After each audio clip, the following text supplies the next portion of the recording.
our initial orders for something like a graphic novel are usually at least a month's worth. That's what I usually look to when I'm doing adjustments for final orders. You don't really need more than beyond that, because by the 4th week at that point you can do a reorder. Like, then you can get more in for whatever stock level you want to keep that graphic novel at. Plus it's all ages material. Having enough for like 2 or 3 months is more copies up front than you need to pay for.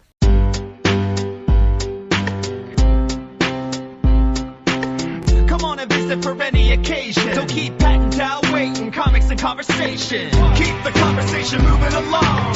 Keep reading comics, keep your local store strong. If it's hard, then it's a job for the challengers. Comics and conversation, y'all. From Challengers Comics and Conversation in Chicago, this is Contest of Challengers. And now, here are Patrick Brower and W. Dal Bush. I gotta be honest, Dal. This is one of those days that just takes it all out of you. You mean Friday? Oh, I mean, Friday's pretty much always a day that takes it out of you, though. But I mean, there's some Fridays I come home, like, excited about the day, or... Yes, that has happened once or twice. I guess it's more Saturdays. Yeah, I would definitely say it's more Saturdays. Today, though, man, it's just... Uh-huh. And, like, nothing bad happened. No. There were no bad experience. Well, there was one. There was one. Boy, I got that email. Yeah. Shit. Oh, we're going to talk about that. Don't worry. I assumed. But anytime you're mad enough to write a 4-paragraph passive-aggressive email... Very polite. Passive-aggressive email. Then I'm like, oh, this is going to be a story. I think we need to get into a little bit more of the passive-aggressiveness of it, because... Otherwise, it's just pure aggressive, and that's the wrong thing to do. I suppose. And I didn't look at it as passive-aggressive. I look at it as, hey, look at this from our side before you try to do this again. I guess that's the thing, is I am looking at the situation from someone else who owns the business, so I'm able to say, oh, I know exactly why he's angry about this, and how he's trying to modulate that anger into something productive. You know what? Fine, we'll jump right in. Hey, let's tell that story. We do. So, look, folks, people who shop with us, who have subscription boxes with us, first of all, thanks. Thanks, everybody. Thanks for entrusting us to get comics. you your books. Thank you for subscribing and for committing to buying these books. But I think the word that I just used, commitment, will show you where that bites us in the ass when you, as a subscriber, and this is a general you, not a specific you as a subscriber, let's say you decide, I don't want Captain America anymore.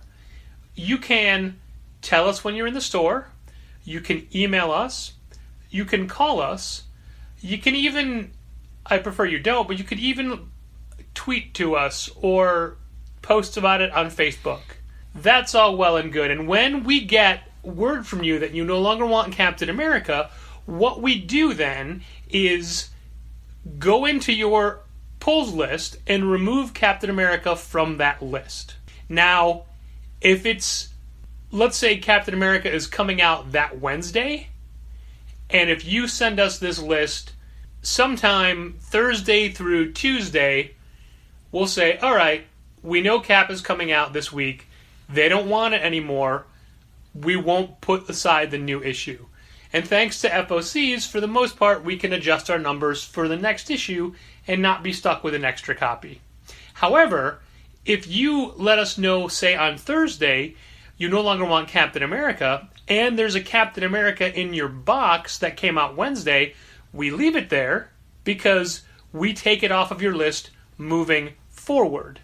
So from this point forward, you don't have to buy any new issues of Captain America that have yet to come out. If you say, I want to remove Captain America from my list, and you have 4 issues of Captain America on hold, you have to buy those. Hey, let's talk for a minute about how we do our ordering. So when we're ordering comics, let's say Captain America, we don't have a number in mind of what we want to order for Captain America, like say 50, and then we, when that comes in, set aside subscriber copies, and then whatever's left goes on the shelf. The way we order is we look at subscriber numbers and then add to that what we can usually sell off of the rack. That could be 10 copies, 11 copies, 12 copies, 20 copies. But we're working from a number of this is what we sell for subscribers, and this is what we sell for rack copies.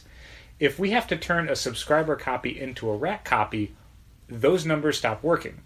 If we do an order where we've got 25 people down for Captain America as a subscriber, and we sell 15 copies off the shelf, we order 40 copies. If one of those subscribers says they don't want it, suddenly we've got 16 copies for the shelf when we normally sell 15.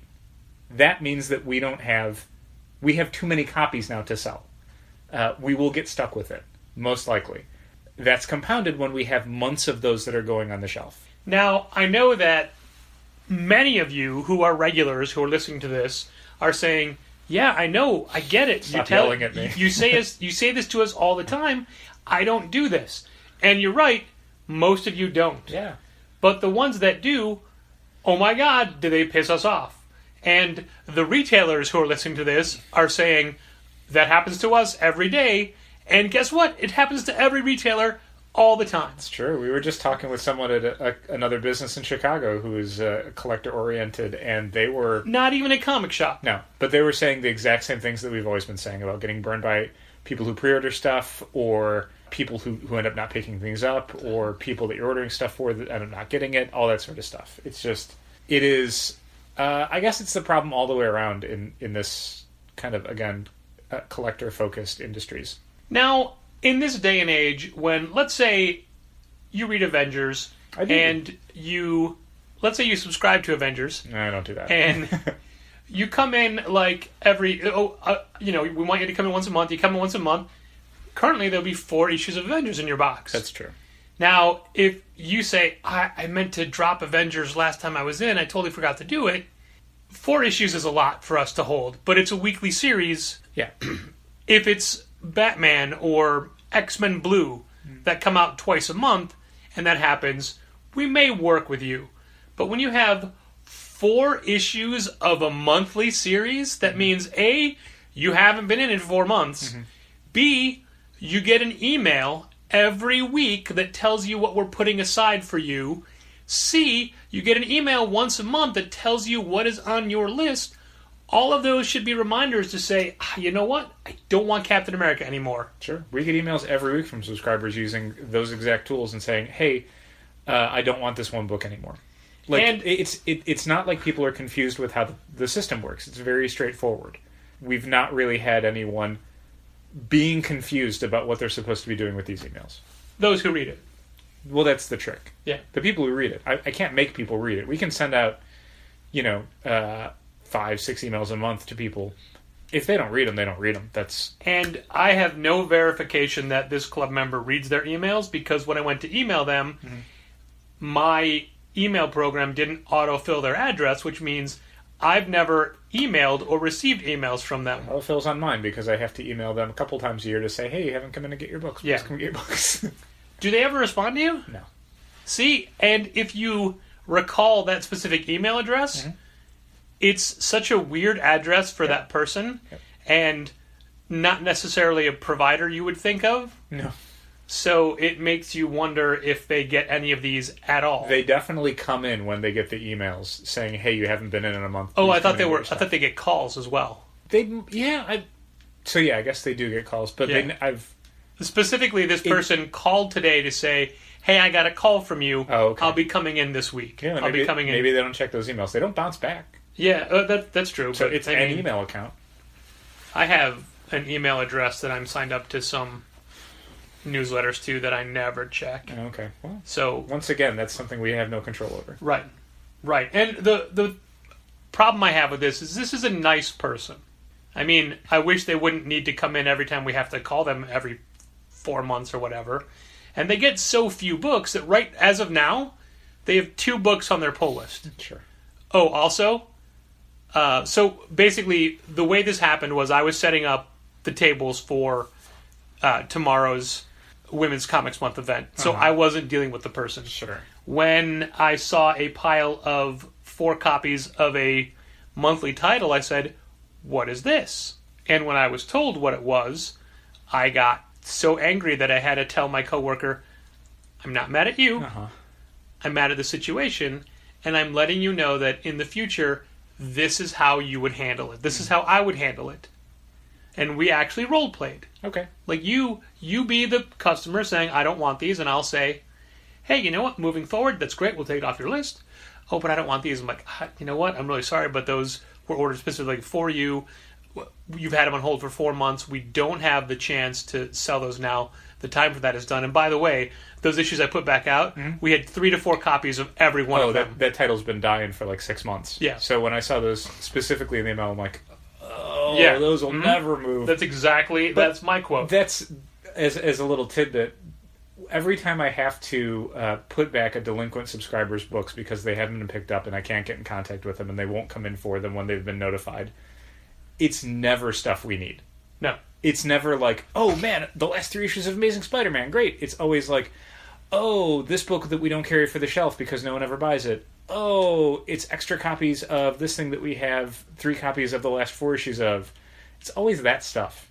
It's never anything good. It's never something we need for a special order. It's never something that is immediately going to get snapped up. So the email that I sent to this person, now, there's been a specific tone in my voice while discussing this for the last 10 minutes or whatever. Barely restrained rage. However, when I wrote the email, the voice in my head was perfectly calm Sure. and perfectly rational, and it wasn't one of these like, hey, coworker, look this over and tell me if I have to smooth it over. Or if you're there, like, hey, Dal, give this once over. Is this too mean? Sure. Usually I just edit in the way where I say, like, maybe don't use the word D-bag so much. Yeah. Like, not don't use it, just don't use it so much. I can't decide if my new go-to descriptor for someone I dislike is Pharmadouche or Pharmabro. I mean, Farmer Bro is pretty bad. Right? But I feel like that's more proper now. Yeah. Like, that A specific... applies to a specific crying individual. Did you see the article where somebody had Corinthianed his face? No. It was amazing. That's great. Yeah, but anyway, so the email that I sent expressed everything I've just told everybody here. Yep. But when I was writing it and reading it back, it was in a, hey, just so you know. FYI. Yeah, but you didn't take it like that because you know me? Because I know you, because I know these situations, and I know how much they make you angry, so I'm like, there's no way I can read this as anything other than, how do I put this in terms where I'm not just, it's all cap swearing? Like, how do I not do that? So I definitely wanted to email the customer so Gina could see that I was trying to handle this and to let her know and the club member know that this is not standard operating procedure. Yeah. This is not something that we like you to do. And then Gina said, oh, well, they put back 5 issues of another title they had on hold and said they'll get them next time. Do you think that's going to be a problem? Probably. And I said, it will now. And it's another title that has been dying and we can't sell. Yeah. But the books they picked up today were Walking Dead and Invincible. So the only thing they, I think, had picked up last time they were in, when they were notified that they were delinquent and we needed them to pick up their subscriptions, was just Walking Dead. I see. So everything else in the box was everything that had not been picked up the last time they were delinquent, plus it went back on hold this time. And I didn't see them last time either. I don't know what day they came in the previous time, but well, when I was cleaning out delinquent subscribers after not the current revolution, but the previous one, I noticed, like, wait a second, they've got so many books there that go back 3 months, but no Walking Dead. So I checked and I'm like, oh, they came in and they just bought Walking Dead. Great. So, I mean, technically they weren't delinquent anymore, but they more or less were. They are. They are. They definitely are. And I also told Gina, and I said, losing this person as a customer is worth it to me to not have to put up with this every single time to get them to come in. Because they buy so little, and they cost so much of our personal resources. To have to constantly be notifying them that they're delinquent when... we were talking about this a few days ago, just the idea of if I'm only making profit $4 a month off of you, it's not worth it for me to have to track you down, to write emails to you, to make phone calls to you, to do all these things. It's not worth the $4 that I'm making in profit off of this interaction. It's not. Yeah. I mean, I hate to say it, like, you know, you want to be all customer service is job number one. Like, look, man, there's a dollar and cents things that come down to how I have to budget my time running a business. And there are things that are just literally not worth my time. Like, if I have to spend that much time on it, it's got to be worth more than $4 a month. It's just gotta. That is not a good trade-off for me. I could be doing literally anything else. Yeah. There are people that I would like to pay $4 a month to not shop with us. Yeah, it's a sad truth of small businesses. Like, I don't. Oftentimes when I'm doing those things, when I'm calling subscribers or I'm, writing emails, usually in bulk, you send them out to whoever you couldn't actually talk to. That's time I'm not working with customers or doing other things for the store or responding to emails or, straightening the store or restocking something. Like, that's time I have to be doing this other thing instead. And it's one thing if it's someone who legit forgot, somebody who got behind things, they're out of town or whatever. They're apologetic. They understand that they've kind of bent the rules a little bit, and they make it right. It's fine. But it's the people who only come in when you call them and are so rarely worth it because they're never adding anything to their list. They come in when you call them, and they get the stuff that's on hold. They don't look around the store. They don't add anything else. They treat coming in as not even an obligation, but something they resent. A chore. And it's usually someone who's down for 2 or 3 books. I had to call somebody who's delinquent on Rat Queens. That's the only book they get. Wow. But we have 3 of them on hold. And I don't want to make it a thing where it's like, well, if it's not $50 worth of stuff on hold, it's not worth my time to call them. What is that, a year? A year's worth of Rat Queens? Is that how long I gotta wait? Then when they don't come in, I'm putting 12 issues of Rat Queens on the shelf? So I have to call someone who, when they come in, are going to spend like $11. And that's 3 months worth of books they haven't picked up. And they may feel sheepish or a little embarrassed coming in. You may feel a little bit resentful when they're there. So everybody loses. Yeah. There are a few people over the years who we have given the talk of like, look, I appreciate that you want to keep getting these comics. The subscription service is not working out for you. Yep. This is something that is not working for you. It's not working for us. Like, if you want to come in and you want to special order something that we're out of, or if you want to get a graphic novel or something to catch up on a story because you can only come in every 8 months, maybe that's a better thing to do than this. And it's usually after we've had to drop someone from the subscription service for not coming in for their books multiple times. Like, they'll come in, they'll say, where are my comics? And we'll say, well, we called you a month ago and you never came in, and that was 2 months after the last time you would come in. But I never got the message and I was out of town for work. Yeah, so usually the first time that happens, it'll be like, you can sign up again. Like, things happen, stuff falls through the cracks or whatever, like, we will give you a second chance. But the second time that happens, it's like, this, again, that's the this is not working out speech. Like, this is the second time we've had to put everything you ordered back on the shelf because you wouldn't respond to emails, you wouldn't respond to phone calls. When we phone call and email, we always mention, if you want to pay for your books over the phone, that's fine. Yeah. You want to call them with a credit card number? I got a couple people that do it every time I make deadbeat calls. They're like, why don't I give you a credit card number right now?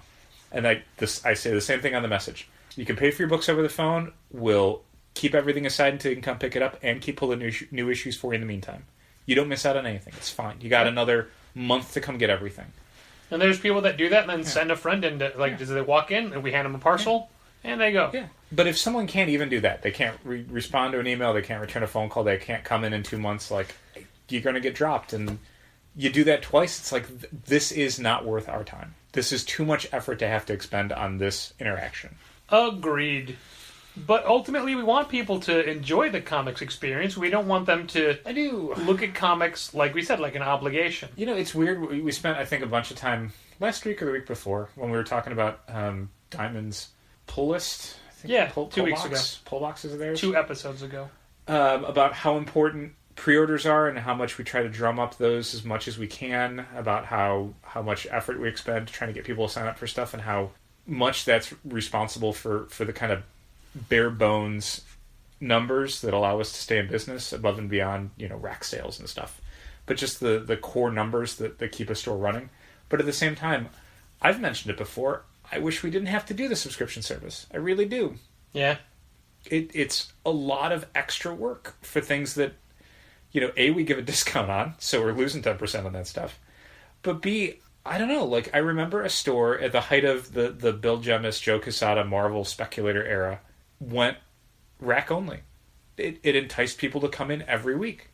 You know, when a new issue of a book you're excited about comes out, you're incentivized to come in instead of, well, it's waiting for me, I can get in whenever. Once you start doing that, it starts becoming not something you look forward to. Is this store still around? I don't remember. It might have been Hanley. Oh, okay. I don't remember. Then no.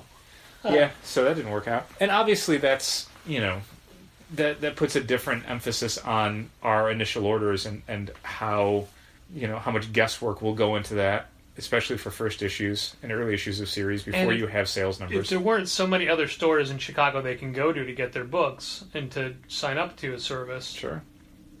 We have a customer who is a subscriber, and they're in virtually every Wednesday without fail. They never cause any problems. They special order, like they've got their standing orders, and they special order a lot of variant covers and things. And when they need those covers, they let us know in enough time, and usually we're on top of it before that anyway. So just generally a good experience. Yeah. But we found out this week that this person usually stops at another store in the area because they open an hour before us on Wednesday, and they might get something that they can't wait for, even though they know they have it. Sure. And in fairness, they buy the same book from us. Yeah. But they'll buy an additional book. Right. They're not buying it from us. Right. Or if they don't go to that store, they may buy it digitally first thing in the morning to read it because they're that excited. Sure.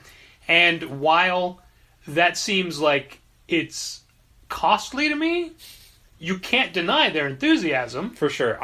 I don't know anything I'm that excited about that I couldn't wait on, but yeah, I mean, we've had... Yeah, but you were young once. We've had subscribers before who did that for other books, usually for superhero stuff, where they're so into the storyline that they need to know what happens immediately in the next chapter when it comes out. I mean, there was a point when Jeff Loeb and Ed McGuinness were doing Superman, and I thought that run was spectacular. I started buying twos just because they were so great. Wow, heavy. Like, not every single issue, but if it was a good enough issue, I'm like, I'm buying a second one. Okay. And I cool. I still occasionally get that feeling, which just means, all right, I'll buy this one. Mm-hmm. Like single issues of All New Wolverine. Okay, sure. I can understand that. David Lopez covers are pretty great. But as weird as it may be to me for this person to be doubling up, so yeah, let them. Let them. It doesn't hurt us in any way. No, I wondered, and this made both of us wonder if they do that because that store is closer or we're not open. I mean, definitely because we're not open. Right. But if we were open, would they just do that? Yeah. Like they wouldn't be buying... Are we closer to them, or is this other store closer to them? Like, they have to go out of their way because we're not open at a certain time. Yeah. But it's not as if we opened earlier. They would come in and get those books and then buy that extra I can't wait copy. They would just buy the normal copies. So no matter what, in this scenario, we would not be getting more money from this person. And that isn't necessarily the goal. It's just the I am envious of that level of excitement. Sure. Because that doesn't happen as much to me anymore. No, you are pretty jaded. That's true. Days like today don't help. But there was several families who were in for the first time. Great, cool, wonderful. There was a family that had several kids, and the dad had a million questions, and everything he was referencing was from 2004, because that was the last time he read books. He wanted the Secret Wars series from 2004, and I'm like, there isn't one. There's two from the 80s, and then one from, 2014. Well, there was Secret War, the Gabriel Delodo one. That wasn't 2004. Was it? I don't remember. No, I mean, we sold that. We opened 2008. Were we selling that? Didn't we? I don't think so. I thought it was earlier than that. I remember that being at another store. Well, regardless, that's not what he was looking for. Okay. Yeah, he got the Hickman one. That's what he wanted. But he had a lot of questions. Like, he wanted the Straczynski Spider-Man run. Okay. And we don't have trades of that. No. We stopped carrying them. And he wanted other things. And he had a lot of questions. I occasionally think we should.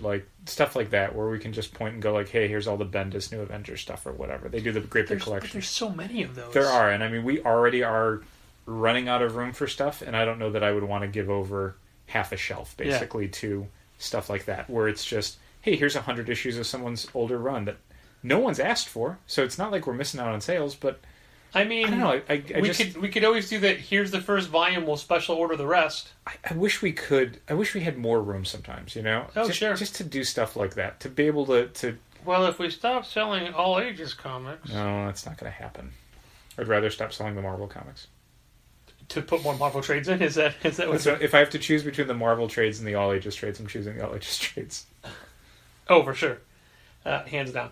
So I wasn't giving this guy the best answers, and because I was trying to, we were sorting the new shirts, and I kept having to run to the back to get boxes and what have you and stuff. And as I was walking by, he'd like, "Oh, hey, blah blah blah, whatever." So I'd answer, but not curtly, but briefly.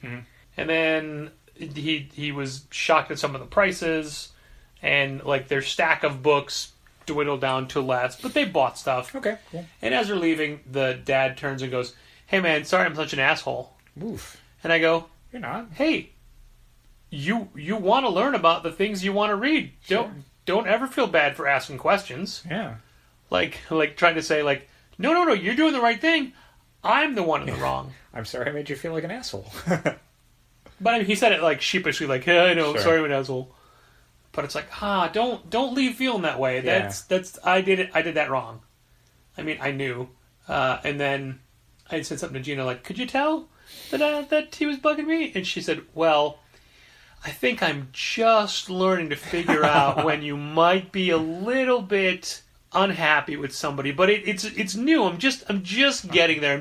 I'm just seeing this out." I'm like, "All right, fine. Sarcasm. I got it. That's fine." But I don't. That's the wrong message to send. I don't want someone to leave not thinking they had a great experience. Sure. That's how we get 4-star reviews, Dal. Might as well be a fork in the eye. Right? My goodness. So I did quickly mention that the new sale shirts have come in. Not all of them. There are still 29 shirts we didn't get. But they're on their way. And so 90% of the earned shirts have been taken care of. Okay. The club members have been put inside the club boxes. Okay. Other ones, everything else has been called on. No idea when the other ones are coming. They have to. Basically, the problem was they have we use Terminus tees now, and they have high quality control, and 29 of the shirts didn't pass, so they're redoing them. Right. And they were nice enough to send out what they did have, so it's not like everybody had to wait. Yeah. Some people are going to have to wait. Luck of the draw. Only one person who was getting 2 shirts only got one of their shirts. And the best part was she was in the store when Gina called her about the shirts. And she was like 4 feet away from the front counter. Super funny. When Gina called, so you see her go, "Hello? Yeah, hi, wait, what?" And they look at each other. Yeah, pretty great. That's great. Pretty great. Like, they both realized it right away. And she was like, "Why didn't you tell me she was here?" I'm like, "I didn't know that was her. I didn't know you were calling." It was funny, though. But the shirts are available, and while no one has picked theirs up yet, we have... Well, I mean, we haven't really notified people. I assume in the next week's email, maybe you'll do like a, "Hey, shirts are in." Well, I mean, we called everybody. Right, but not every club members don't know. Well, they're just so fine when they come in. That's what I'm saying. Like, But it's I not mean, like subscribers haven't picked them up Right. because they No. don't know. I was. My point is just that it's we haven't seen anybody wearing one yet. Is all. It was on Instagram. It was on Facebook. Sure. But because of those postings, we've had several people be like, "Hey, I want one of those," and I had to say, "We don't have your size," or those are coming later. Sorry. So there was somebody who was going to buy one, and then got some books for the sale, but the sale books were well over the price, so they just get it. But we didn't. Recycling came overnight. There were no boxes to send anything out in. Like, I couldn't package up their books because we don't have any boxes. Oh, I see. I feel like we should always have at least a handful of medium flat rate boxes in the back. We do. No, you have The medium ones are between the 2 plastic shelves. flat rate? Yep. Between the on the other side. Like, you know where I put my bag? Yeah. Between that shelf and the one next to it. Okay. All the ones in between are Okay. flat rate boxes. I have to separate them so I don't accidentally use them. Sure, because the difference in... Because I packaged up, like, what would it be in a regular box? An extra $12. So, yeah. Although, the difference between medium flat rate and medium mail is like $8. Sure. All right, well, that's good to know. Because I would have contacted that person and said, hey, I can send these out now. Yeah, tomorrow. And then the other people who are getting them, I talked to today and said, will you be at C2E2? I will just give it to you then. Yeah, save on shipping. Yeah, for everybody. So there's that. I do want to see people wearing those shirts at C2E2, though. Well, I mean, we'll be dropping them off to those people on Thursday doing the retailer stuff. I mean subscribers and stuff. Oh, I see. People who shop at the store who Sure. are going to pick it up between now and C2E2. I'm going to be there Friday and Saturday. I want to see people wearing those shirts. We spent more on the shirts this year to get extras, like to have them bagged, to make it easier for us for sorting. But specifically, the biggest extra cost was the Challenger C and name on the sleeve. Yeah. Because nowhere else did it say Challengers or have the C. It's true. And since we had we were getting extras, I'm like, yeah, we'll do it. There were so many, we had the initial order, then I'm like, let's go back in and do the C. Now let's go back and bag them. Speaking of C2E2, I don't know if this email came yet or not, but right at the end of the day, a woman from the ALA called, the American Library Association, and they are doing programming specifically about comic stores and publishers selling to schools and libraries. Okay. And they asked if we'd be able to be on the panel. And I said, only if it's Friday. Yeah, well, I mean, and we don't sell to schools and libraries, Well, so I don't know what we're not opposed to. No, but I mean, we don't... I don't know that we would be great on that panel because we don't have any experience doing that. Yes, but what if there's schools and librarians in the audience? For sure. I mean, that makes it valuable. Yeah.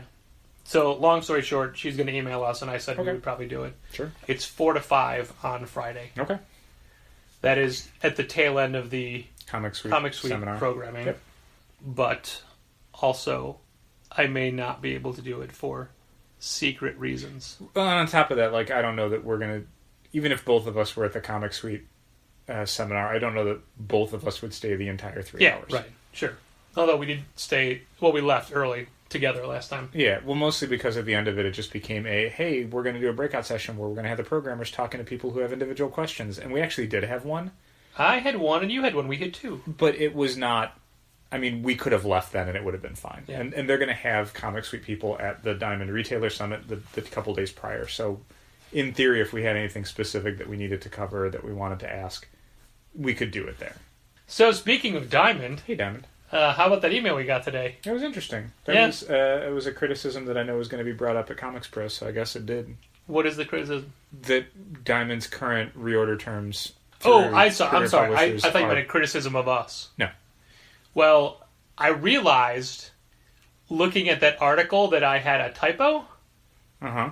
My quote is that we bought product from 213 separate vendors and retailers and distributors and creators and whatnot. Uh-huh.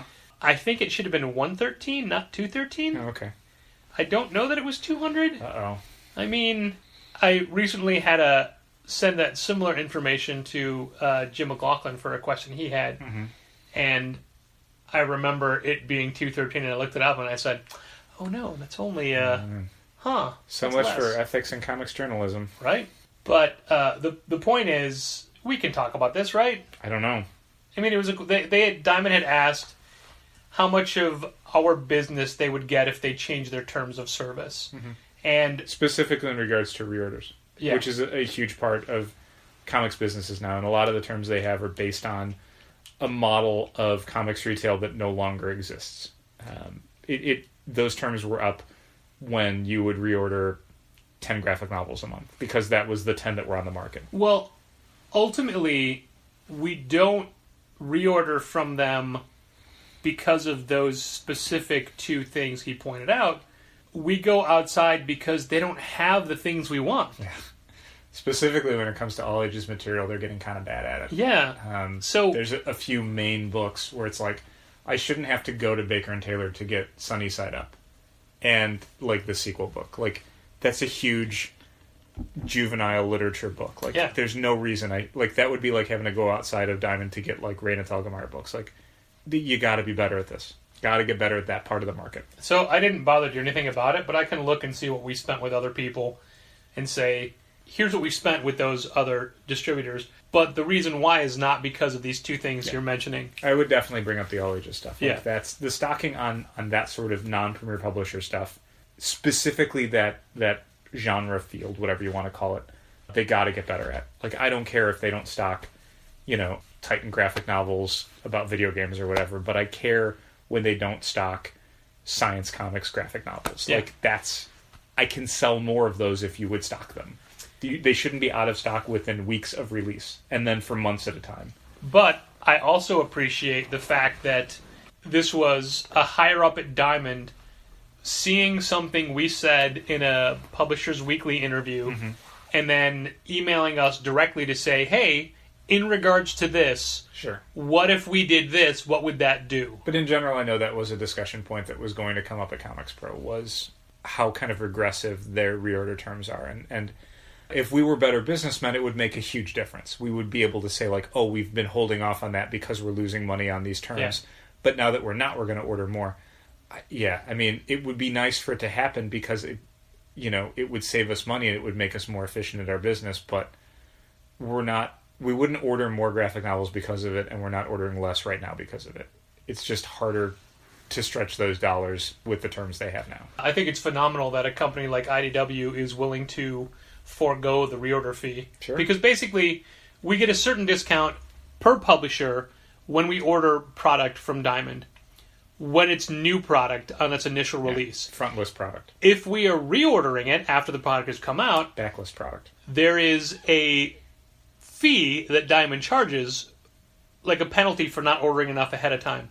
But the majority of our business is restocking perennial graphic novels that, we didn't order 2,000 copies of Walking Dead Trade Volume 1 so we could always have it in stock. Yeah, if we sell 100 copies of the new volume of Saga in a year, I'm not ordering 100 copies up front. That's ridiculous. Yeah. Not only can I not afford to do that, I can't afford the space it takes to warehouse all of the stuff, doing that across a year's worth of graphic novels. Like, that's...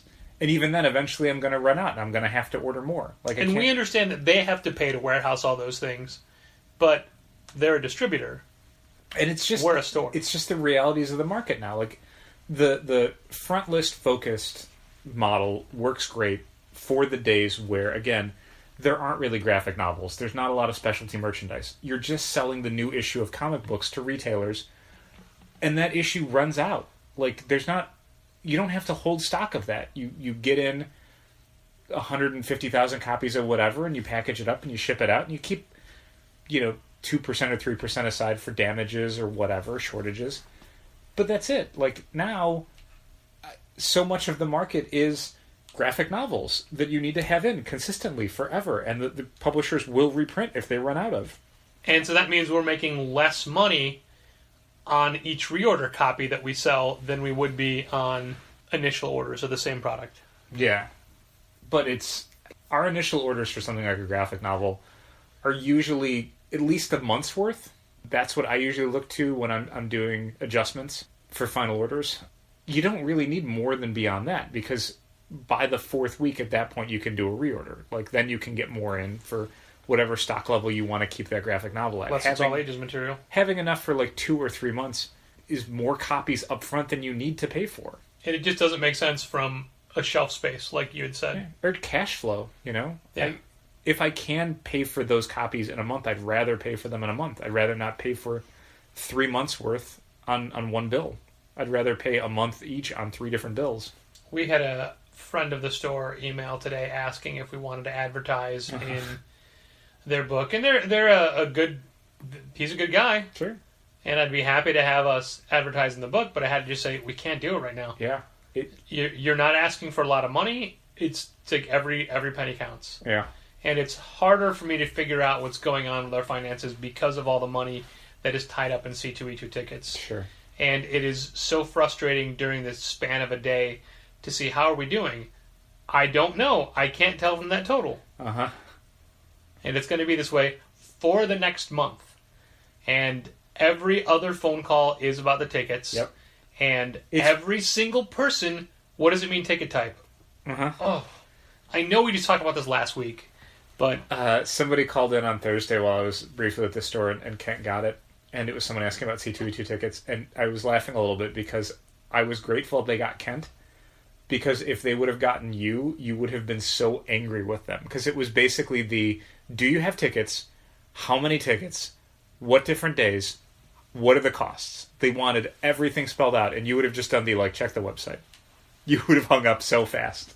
You hate those questions. Well, to go back to what we were saying about earlier, Uh-huh. I'm not making any money answering those questions. No. And this is information that is not difficult to find online. Right. And it's just, if someone says, do you have C2E2 tickets? Yeah, sure. Really? Yes. What do you have? C2E2 tickets. I just said yes to the thing. What? I would say, everything but Saturday if we didn't have Saturday. Mm-hmm. Do you have Saturday? Yeah, I said we have them all. Stop. I've always hated hi, are you open? Do you sell comics? Do you sell Marvel comics? Do you sell Spider-Man comics? When their question is, do you have this week's Amazing Spider-Man? Mm-hmm.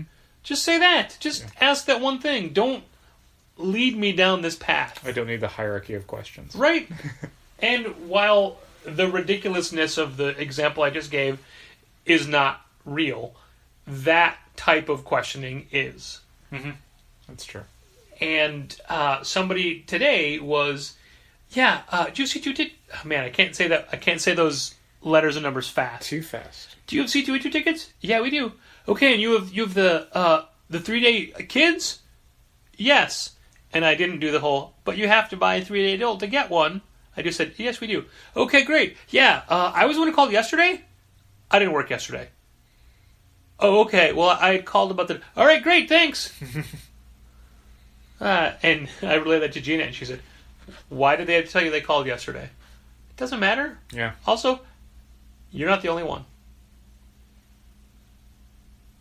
I didn't plan on talking about tickets today or really bringing it up, but I think that we just discovered half of my irritation from the day. Probably. It's funny that at this point, when I look at the charge totals throughout the day, I can pinpoint where there's C2E2 tickets. 150, 150, 2 3-day passes. There it is. I mean, it used to be easier when they were whole numbers. Uh-huh. But now when it's can I get a 3-day pass and this one comic? Oh, you're throwing everything off. If anything, though, I like that this time around because we're ringing them up instead of not.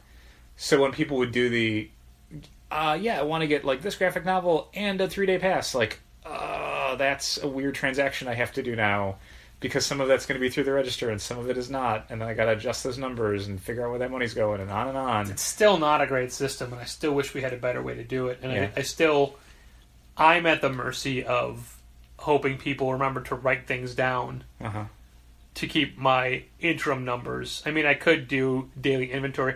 I don't want to. When's the first report going on ticket sales? I've been doing reports for a while now. Okay, so I mean, couldn't you be using that to sort of figure out if the numbers are lining up correctly? No, I mean, I give them the numbers based off of the little sheets. Okay, you don't count? I don't count. I count. When I would do the inventory, I would physically count. I'm not. Okay, I can do that Sunday if you want. I don't mind No, doing because they need them on Fridays. That doesn't help you. No, but I mean, I'm not saying I would do it in place of you. I would say, in addition, I've got time on right. Monday. No, I can count them up. I could do that whenever I want. I just choose not to. Okay. I figure ultimately it doesn't. If we're off, we're off. I guess I look at it like the change box, where we don't have to count it every time, but every so often it's good to do a raw count to find out, are we on with this? That's where we're different, because I count the change box regularly. Oh, I don't. I do it every so often. And I find errors almost every time. Sure. It's a weird thing to be like, how is this off by $1? And then all your added in change, none of it quarters. Oh, no, because I save the quarters for longer. Sure, but it's just it's all just extra. Ugh. Ugh. Let's talk about the good things about comics, Dal. Hey, did you hear about DC's Black Label program? Their new imprint? I did. Is that not what you wanted to talk about? I didn't realize how big of fans they were of Zakk Wylde. Oh, I was going to say of the Hasbro Star Wars action figures. I was going to say Johnny Walker. Actually, I think it's Black Series. It's Black Series. Label. And Johnny Walker's Black Label. Yeah, the DC announced, kind of apropos of nothing. There wasn't, I don't think, a convention where there was a convention and they didn't mention it there. Just did a different promotion for it. They're going to have a new kind of sub-imprint for their non-continuity DC Universe stuff. So things like what in the past would have been Dark Knight Returns or Killing Joke, is now going to be part of the DC Black Label imprint. You can guess what I did today, right? No. I made a Challenger's Black Label logo. Did you really? That's Yeah. nice.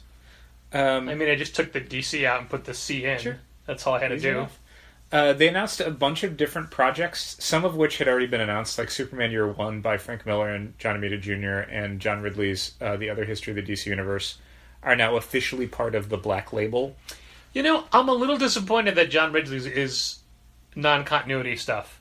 Like, I thought his stuff was gonna, quote, unquote, matter. Well, here's the thing. Much like Killing Joke, and to a degree Dark Knight Returns, it's as in continuity as you want it to be as a reader. People consider Killing Joke in continuity. They do, but technically it is not.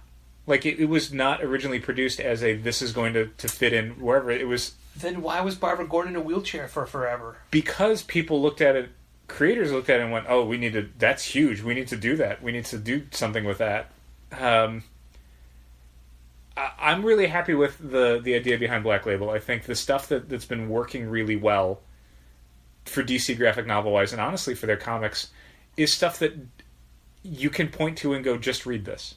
Yeah. Mr. Miracle, you can just read that. You don't have to read another thing.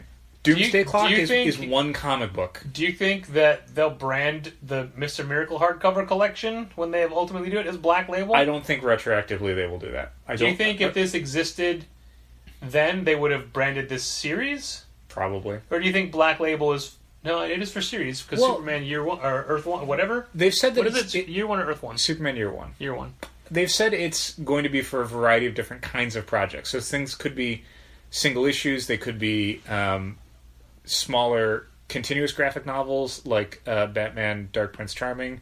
It could be an original graphic novel. It's really whatever the creative team feels like they want to do with it, and probably how best DC feels like they can market something.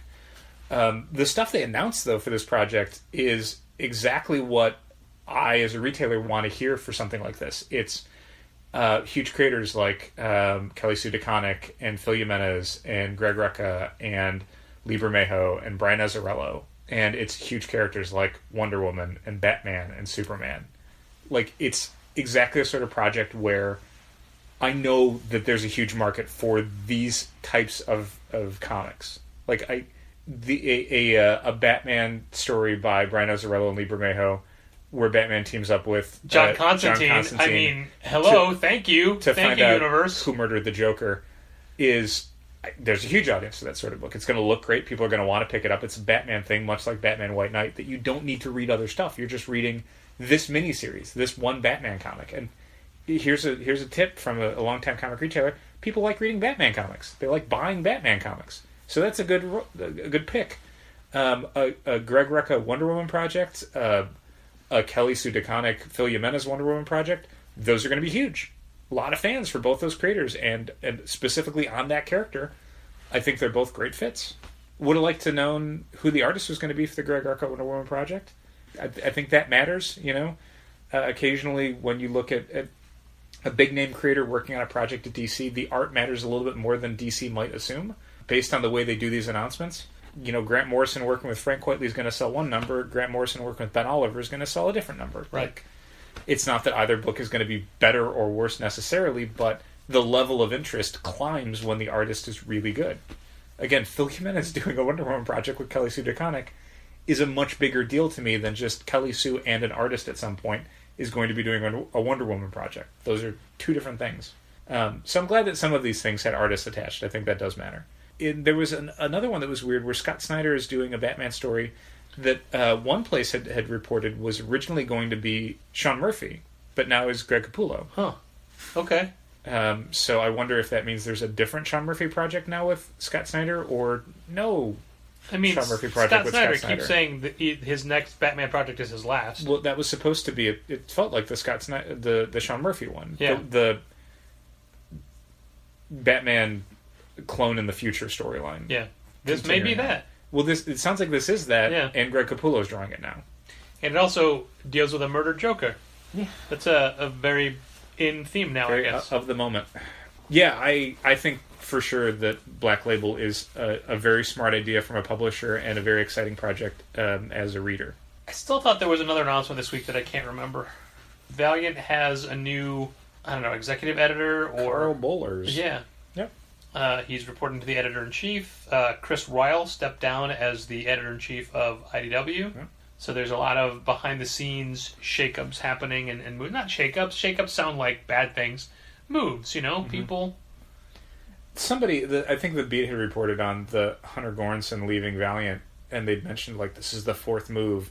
Well, the three people at the top of Valiant all got let go when the ownership changed. Yeah. So it's not like, 4 people have independently left.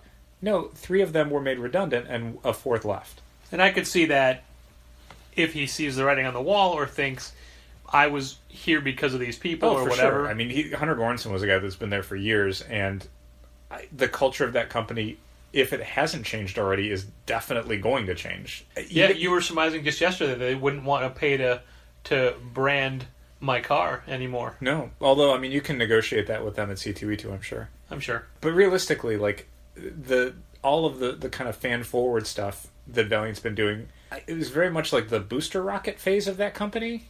And now that they've got their movies lined up and Vin Diesel's going to be Bloodshot, like... Is that for real, though? That's for real. That's official now. He's officially going to be Bloodshot. You don't need to do the fan-forward stuff as much. Like, you've achieved what you needed to achieve with that part of the process. Assuming that Phase 2 is movies and TVs, and Phase 3 is getting bought by Disney, which is, I guess, the final phase of every entertainment company from now on. Sure. Much in the same way, if you're a tech company, you assume that the goal is to get bought by Apple or Google or Facebook. One of those 3 is going to pay billions of dollars for your company, and then you get to go do something else. Toys R Us may be closing all of their stores in the United States. They talked about this toward the end of last year, but... Yeah, they closed 200 stores with about 800 left, and now, by the time this episode goes out, they have to go to a bankruptcy court, and one of the options is everything gets liquidated. Yeah, that is... Well, that'll directly change your life. Yeah, I guess I won't stop by Toys R Us as often. Yeah. Some of the interesting stuff about Toys R Us is specifically that they weren't doing badly as a company. It's just they got saddled with a ton of debt when new people came on board, and that debt, paying the interest payments, was killing them. And now all the money is due, and they can't pay it. And in the meantime, they couldn't upgrade their stores and systems because all of the money was going towards these dumb interest payments. Yeah. So they've been losing ground to Amazon and other places.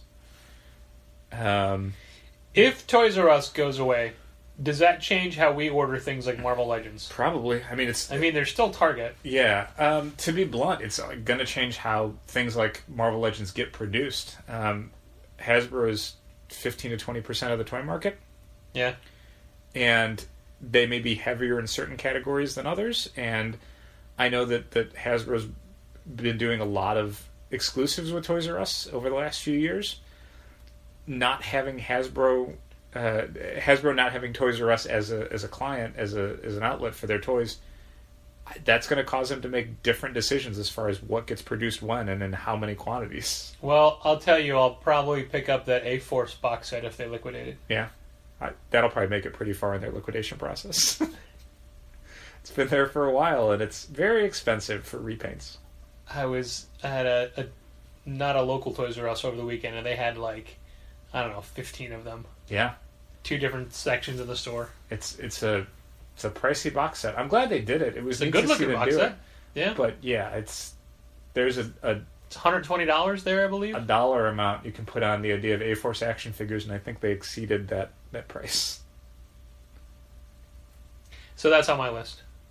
Sure.